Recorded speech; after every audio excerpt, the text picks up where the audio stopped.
Support for the Leadoff on WGLT and WGLT.org comes from the Central Illinois Regional Airport, where travelers are one stop away from world destinations. Connections on Delta Airlines to Atlanta are available daily. Close, convenient, CIRA.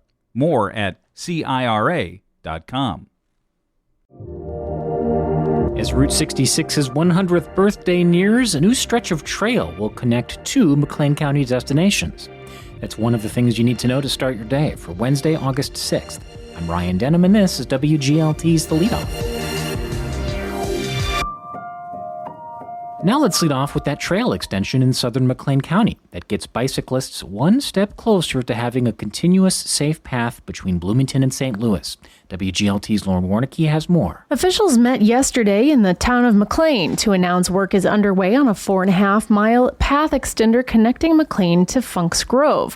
McLean County Wheelers President Kelly Williams says the path is a game changer. The Route 66 Trail, the Constitution Trail, is a wonderful gift. Not many communities have the extensive trail system. It's over 40, 50 miles if you add in the Route 66 Trail. So to be able to do that on a bike, on a scooter, walk is really unique. The Route 66 trail system provides a way for people to bike between Chicago and St. Louis. The extender means there's a nearly car-free path connecting Constitution Trail and the Route 66 trail as an almost continuous pathway between Bloomington and McLean. Here's McLean County Board Chair Elizabeth Johnston. McLean County has prospered from infrastructure investments throughout our history, from the railways, the roadways, and now with the Constitution Trail.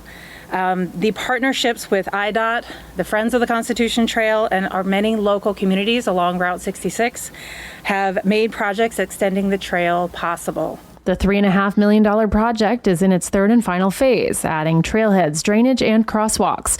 Funding for the project came from the Illinois Department of Transportation. Workers expect to finish this winter. With reporting from WGLT student reporter Colleen Holden, I'm Lauren Warnicki. Here's some other stories we're following in the WGLT newsroom. Republican Congressman Darren LaHood is declining a run for U.S. Senate and will instead seek re-election to the U.S. House in 2026. A new group called Care for Victims is pushing to make it easier for victims of crime to know their rights and to be treated better while navigating the justice system in McLean County. The McLean County League of Women Voters will conduct a study of the county's two election authorities. They hope to explore voter and candidate confusion and opportunities for improved efficiency in administrative functions. You can find more on these stories at WGLT.org. Over the last several weeks, you've heard from several leaders involved in the sales tax collection dispute between the city of Bloomington and town of Normal and McLean County government.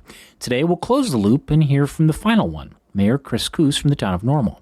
In this interview with WGLT's Charlie Schlenker, Koos says the town is now waiting to see whether the County Board Executive Committee takes up the amendment pausing collection of sales tax again. The dialogue has been pretty shallow. I think staff has been talking. Pam and Cassie Taylor and Jeff are in pretty deep conversations going forward on this. Everyone's approved the audit, although now there's some disagreement on the process on that. So we've got a lot of work to do.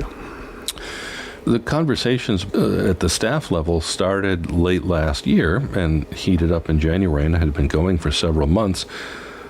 Why did that not bear fruit sooner than this sort of, we don't know what the other body is doing and we're not willing to ask, that's gone public?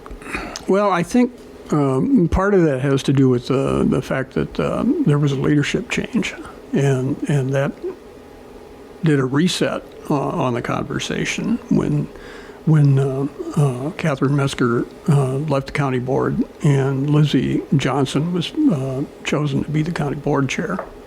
So that caused kind of a reset in terms of that. The conversation's been going for several months, so shouldn't there have been time for that reset to happen and for the catch-up to happen? Well, what we hear from the county is that they're redoing the mental health action plan, which is a piece of it. I've been asked to delay that until such time as that plan's completed.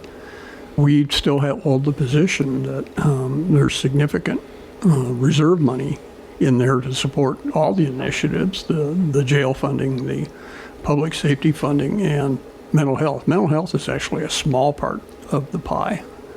We thought we had an agreement from a meeting, but it turns out we didn't.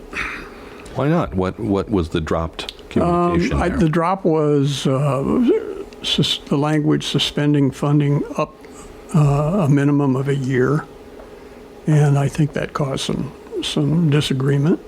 We thought we had an understanding. Everybody was in the room when we talked about that. Is there a way forward to clean up that language and to everybody's satisfaction? Well, we've submitted it. We passed it in the town of Normal. The city of Bloomington has passed it. We're waiting to hear from the county on what they're going to do with it.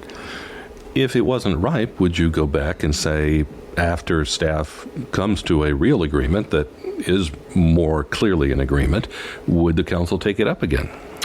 For this to work, there's going to have to be some common understanding and an agreement on how we're going to move forward on it. We thought we had movement in that direction, but apparently we don't. So what needs to be clarified then?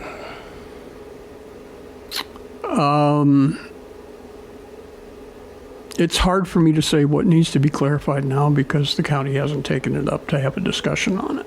So we're not sure. We think the minimum 1-year suspension of payments is the key issue. But again, they have not had a discussion, or have we heard back on what their disagreement on the agreement is. So basically the town's position then is that the county board needs to have a public discussion since the other two bodies have had a public discussion. And have taken action. If they say no, does this chill the conversation? Of course it does. Yeah, it does. So we have to figure out what our next steps are in terms of that. And we feel we have a good position here. We're trying to be supportive of keeping the initiative going. But we're pretty resolute in the fact that we need at least a 1-year suspension of funds. That's Normal Mayor Chris Koos speaking with Charlie Schlenker. You can read or listen to the rest of their conversation at WGLT.org. And before we let you go, the Bloomington Planning Commission meets today at 4 in the library's community room. On the agenda is the proposed Stone Ridge Square housing development along Fox Creek Road. And that's it for today. I'm Ryan Denham. The show is produced by Brendan McMonagle. You can subscribe to The Leadoff on the NPR app or wherever you get your podcasts.